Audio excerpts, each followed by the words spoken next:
You're listening to Seize Your Adventure, the podcast that shares stories of adventure and outdoor living with epilepsy. It's definitely the part where you know you're doing something solid when... When you get big metal spikes on your feet. Yeah.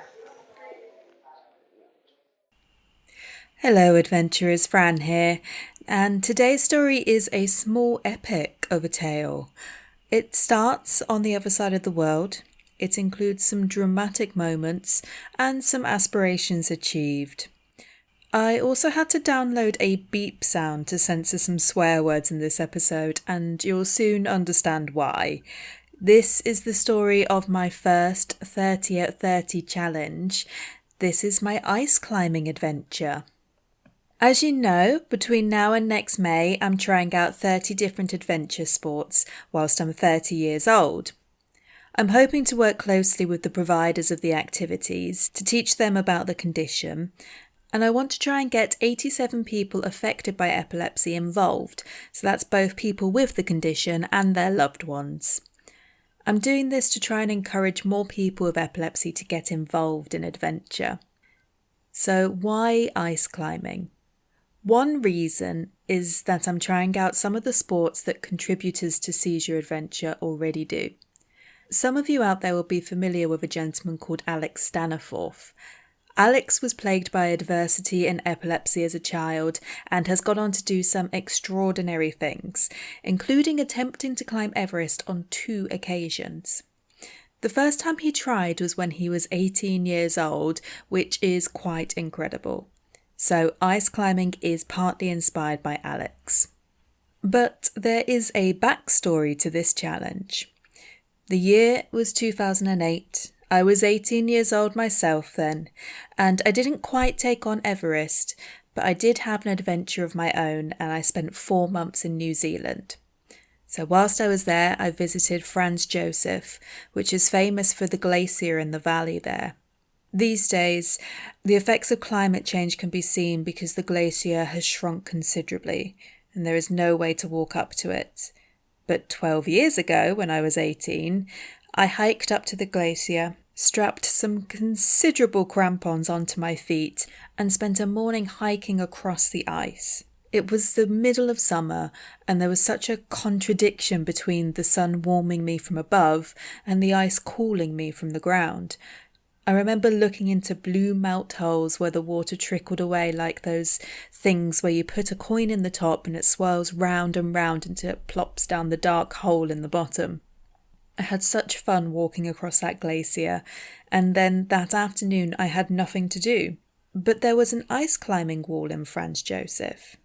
And because the weather was so nice, they had a good weather discount, 50% off, and you'd get a free beer. So even though I wasn't much of a beer drinker at the time, I spent hours in there with the instructor, trying to figure out the technique, and I never quite made it to the top. But afterwards, as I was sat alone in the sun, sipping that free beer, I knew that I wanted to do ice climbing again. So 12 years later, it had to go on my list of 30. But I thought that this might be one of the harder challenges to arrange. I live near London, a place that's not really known for its glaciers or icy mountains. I thought I'd have to jet off to another country, brave the cold on the remote side of a mountain, and obviously contend with all the extra risks there might be in that situation from having epilepsy. But after doing a bit of research, I learned that there are actually a few indoor ice walls in the UK. And the team at Ellis Brigham Mountain Sports invited me along to try a session at their indoor wall called Vertical Chill. So instead of being one of the hardest challenges to arrange, it became one of the easiest ones. I spent some time on my actual 30th birthday climbing a wall of ice in the middle of London, which is just so cool. It looked just like any mountain store. There was no hint of what was hiding in there. I went down the stairs to the back of the basement, and there, by the changing rooms, I finally saw it, this chimney of ice. As I was trying to squish my face against the cold glass to see the top of the wall, my instructor Tom rather embarrassingly came out and saw me. He handed me over the waiver form, and as we heard in the last episode, this was the perfect chance to tell Tom about my epilepsy. And for once, this conversation was actually really easy, because when it came to mentioning my care plan and in case of emergency, I could turn and point to my boyfriend who'd come into London with me that day. So usually I do things solo. My boyfriend is not into this adventure lifestyle, so he was going to be very bored for the next hour of my birthday whilst he watched me climb, and he no doubt was imagining the lovely dinner we had planned at a Spanish restaurant afterwards. I, on the other hand, had to get kitted out. So they provided all the kit for me, which included hefty stuff, some proper chunky mountaineering boots, and the very pointy crampons. It's definitely the part where you know you're doing something solid when... When you get big metal spikes. Yeah. And they also gave me a helmet and a visor.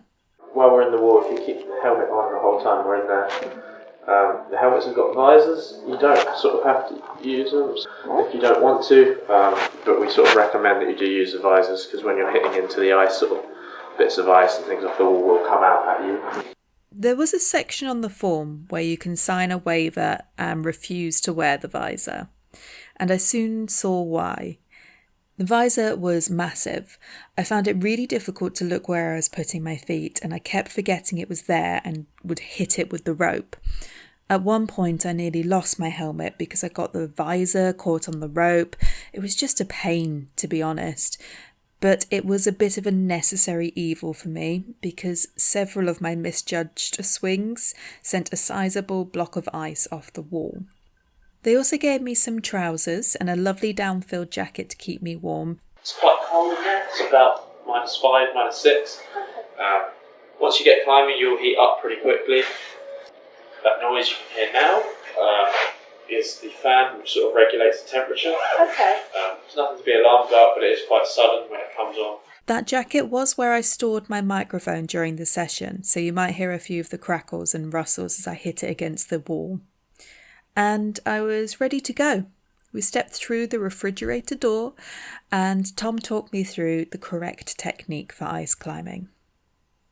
When you swing the axe, you kind of want to swing and then a little flick of the wrist at the end. Okay. So that just gets the point to bite a little bit better. What you don't want to do is just hammer, because then all you do is just break the ice away. You're not going to get any sort of purchase or any grip with it. Yeah. So just swing with a little flick of the wrist, kind of like as if you were throwing a dart or using a whip, like that kind of flick. So with the axes, you want them about shoulder width apart, and then when you place your feet, you want them slightly wider, so you end up kind of like an A-frame type shape. Okay. So that gives you nice balance, stability. So we're saying 5 points of contact. First 2 are the axes, second 2 are your feet, and then the 5th one's going to be your hips. So you bring your hips in towards the wall. Okay. So with the feet, when you're kicking, you want to kick with your heel slightly down. So you can see that one front spike there is the one that's going to be taking all your weight. It's going to feel a little bit odd because it is quite weird trusting all your weight just on this one little spike. But part of it's a mental thing. You just have to sort of trust that it will hold. So as you go up to the wall, so from here, where you've got sort of like pockets and ledges and stuff, feel free to use that. 1, 2. If you're not sure about an axe, just pull down on it. If it holds, it should be fine. From there, you want straight arms, and you want to hang on those axes with your arms straight. So you lock out your arms, all the weight goes through there. You want to avoid being like that with the bent arms, because otherwise all the weight's going through your muscles in your arms here, and you'll tire out much more quickly. So straight arms, look down, and place your feet a little bit wider than your shoulders. 1, 2. From here, you push up with the legs and bring your hips in towards the wall. So from there, straight arm. 1. If you're not sure about it, hit it again in the same place. 2. Again, hips out, straight arm, look down. 1, 2, and push up. Bring your hips in towards the wall again. Okay. And then sort of repeat, really. Yeah. 1, 2, 1, 2, push, repeat. Simple. I clipped myself into the rope and began to work my way very slowly up the ice wall. Okay, let's go. I swung the axe back in my right hand. Really flick the wrist as you're doing it. And I tried to bring it forward again with that flick of the wrist. There you go, it bites much more. A little bit like Indiana Jones with a whip. And then I tried it with my left axe. So rather than sort of how hard you hit them, it's kind of to do with the speed that you do it. So the faster you swing the axe, the better it's going to bite. Okay. Whoa, that was the exact opposite of what you just said. Let's try that again. Good. So if you're sort of happy with how solid they are, hang off those axes, straighten the arms, hang off. Yeah, good foot. Good. Perfect. Now repeat. First axe, second axe, Straighten those arms. first foot, second foot, Good. push with my body, pressed against the wall.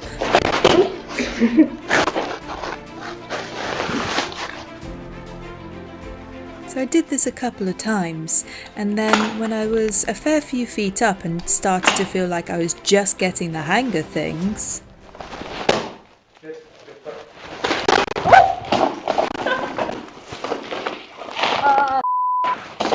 Try and get your feet back. my axes actually held solid, but I hadn't kicked that spike into the wall at the right angle. My foot slid out of the ice and I was hanging by my arms. I could almost hear the dramatic score behind me.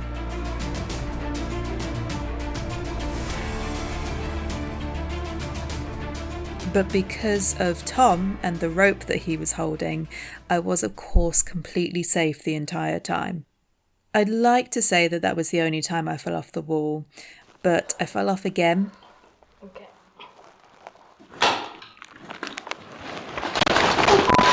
Okay. Yeah, I think so. Hang on.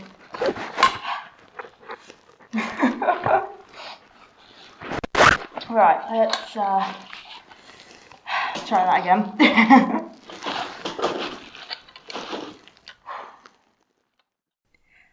And probably a few more times after that, if I'm honest. And yes, it made me swear a bit, but you can hear me laughing every time as well. But it really was tiring work using all of your body to do that. And as I was resting between climbs, Tom and I had a chat about my challenge and doing adventures with epilepsy. But remember that fan that he talked about? Yeah, in 2017 I did the It's quite solid. It came on right in the middle of our chat, so that whole conversation is not audible, I'm afraid.